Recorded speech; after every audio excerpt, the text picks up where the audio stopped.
할렐루야. 네. 어, 안녕하세요. 박용근 집사입니다. 오늘 간증을 하게 돼서 이 자리에 섰습니다. 오늘 추수감사주의를 맞이해서 감사한 일들을 생각해 봤습니다. 얼마 전 문득 제 머릿속에 떠오르는 그런 장면들이 있었습니다. 제가 저희 아버지 집 근처에 그 중량천 옆에 산책로가 있었는데 그 산책로를 걸으면서 하나님께 기도를 하는 장면이었습니다.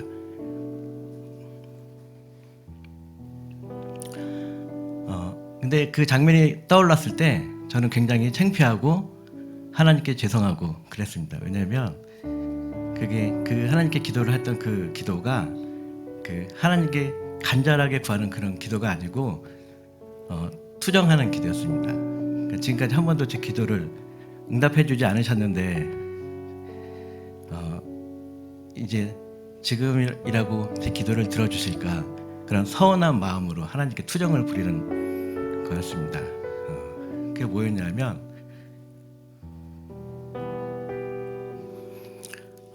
제가 투정하면서 하나님 제가 지금 제 상황은 매우 어려운데 나중에라도 제가 아이가 둘째까지 생기게 된다면 제가 하나님께 다시 한번 영광을 돌리는 하나님을 높여드리는 그런 삶을 살겠습니다. 이렇게 기도를 했습니다. 근데 물론 저는 그때 믿지는 않았습니다. 과연 나한테 그런 일이 있을 수 있겠어? 네. 왜냐하면 그 당시에 저희 상황은 저희 아버지는 오래전에 사업을 하시다가 망하셨고 또 재개하려고 하시다가 또 사람한테 또 사기를 당하셨고 또 재개를 하려고 하셨는데 또 사기를 당하셨고 그래서 이제 집에 자꾸 빚이 이제 많이 늘어난 상황이었고 집에 빨간 딱지가 2번 붙었을 때였어요. 한 번은 제가 없을 때 동생한테 얘기를 들었고 또 한 번은 제가 집에 있을 때 빨간 딱지를 붙이러 왔는데 붙일 게 없었어요. 그래서 그냥 다시 돌아갔어요. 그리고 저희 어머니는 그때 암투병을 하고 계셨어요. 난소암이셨는데 말기였어요. 그래서 어머니는 그때 암투병을 하고 계셨고 저는 청주에 17년 투병돼서 전투기 종위서로 군 복무를 하고 있었는데 그때 하나님의 인도하심으로 프레이드 예술신학교를 다니게 되었습니다. 그리고 4년을 공부를 마치고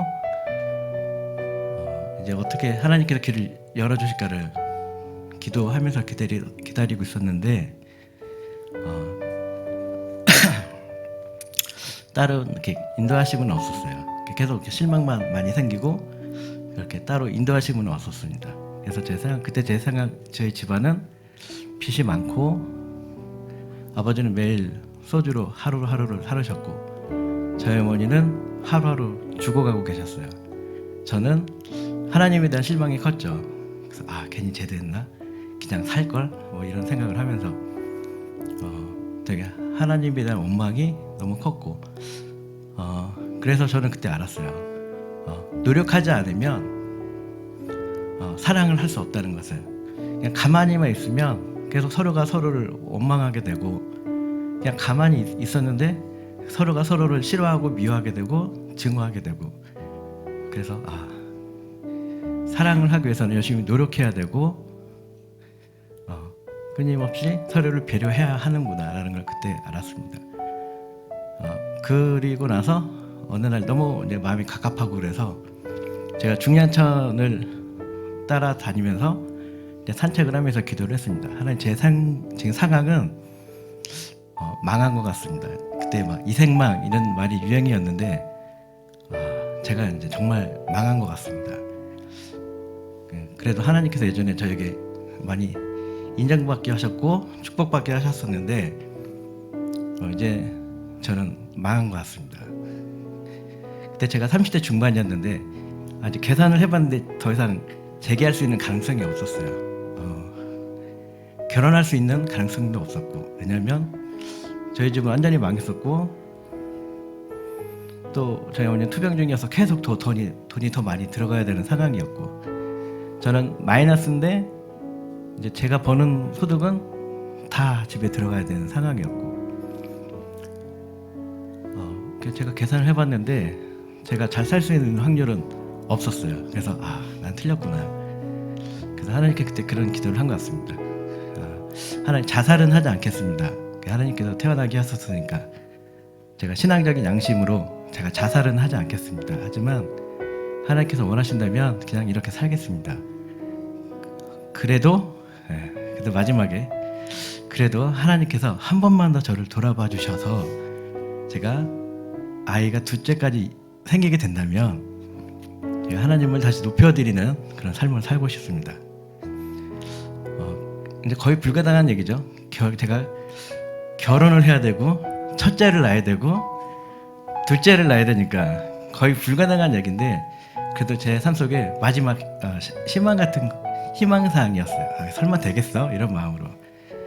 근데 어느 날 지금 이렇게 돌이켜 보면 2018년도에 이제 그때까지 저희 아버지께서 술을 많이 드셨었는데 어머니께서 많이 안 드셔서 이제 술을 이제 많이 줄이시고 어머니 병수발을 열심히 하셨습니다. 그리고 2018년도에 저희 어머니께서 이제 천국에 가셨습니다. 어머니께서 천국에 가시기 전에 이제 아버지한테 요리를 가르쳐 주셨대요. 애들이 명절에 오면 아무것도 안 해주지 말고 갈비찜을 해서 줘라. 그래서 저희 아버지께서 이제 갈비찜 하는 걸 배우셨대요. 그래서 명절에 가면 저희 아버지께서 이제 갈비찜을 해주세요. 2018년도에 어머니 돌아가시고 2019년도에 한나 집사를 만났습니다. 네. 그래서 2019년도에 결혼을 했고, 그때 최진실 목사님께서 먼 걸음인데도 오셔서 와서 주례를 해주셨습니다. 20년도에는 저희 건이가 태어났고요. 21년도에는 건이 돌잔치를 했습니다. 22년도에는 도윤이가 태어났고, 23년도에는 도윤이 돌잔치를 했습니다. 그리고 24년도 저는 지금 이 자리에서 감사의 이야기를 하고 있습니다. 자, 생각해 보면 기적이 일어난 거죠. 저한테는 도저히 이렇게 살 수가 없는데, 이런 일들이 있을 수가 없는데 기적이 찾아온 거였어요. 그래서 얼마 전에 하나님께서 제가 기도하는 그 장면을 저에게 보여주셨을 때 너무 창피했어요. 너무 미안하고 창피하고, 그때 이제 소리로 들리진 않았지만 저는 알 것 같았어요. 뭐라고 하시는지. 내가 그때 다 듣고 다 보고 있었다. 너무 창피하고, 하나님 앞에 너무 창피하고 너무 죄송하고, 오랜 시간 기도했었는데 기도가 응답이 되지 않았고, 나는 이제 끝이구나. 내 인생은 꽃 피워보지 못하고 이렇게 끝이 나는 거였구나 했을 때, 그래도 하나님께 마지막으로 기댈 곳은 한 곳밖에 없어서, 하나님 정말 둘째까지 낳게 해주시면 제 삶이 다시 한번 주님을 높여드리는 그런 삶을 살고 싶습니다 라고 했을 때 하나님께서 그 기도를 응답해 주셨습니다. 네, 지금 저 방에는 기적의 여인과 기적의 1호와 2호가 있죠. 그래서 하루를 살 때마다 그때 그 장면을 기억합니다. 저는 분명히 이제 놀라운 기적을 경험했고 놀라운 일들을 겪었지만, 그래도 지금도 늘 힘든 일이 있고 어려운 일들이 있습니다.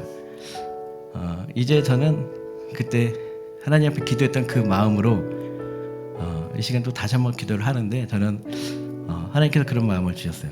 이제 교회 안에서 하나님께서 놀랍게 이루실 것을 기대합니다. 예전에는 그런 것들을 몰랐어요. 예전에는 늘 서운하고 늘 가슴 아프고 이런 것들만 많이 생각을 했었는데, 이제 제가 새롭게 기도하는 것들은 하나님께서 이 성령교회 안에서, 성령교회 교우 안에서 우리 서로가 서로에게 하나님의 손이 되어 주시기를 기도하고 있습니다. 네. 올해 추수감사절을 맞이해서 저는 하나님께 감사한 것들을 여러분과 나누었고, 앞으로의 우리 성령교회 안에서 우리 서로가 서로에게 그렇게 하나님의 손이 되어주고 위로와 공감과 사랑이 되어주기를 기도합니다. 이상입니다.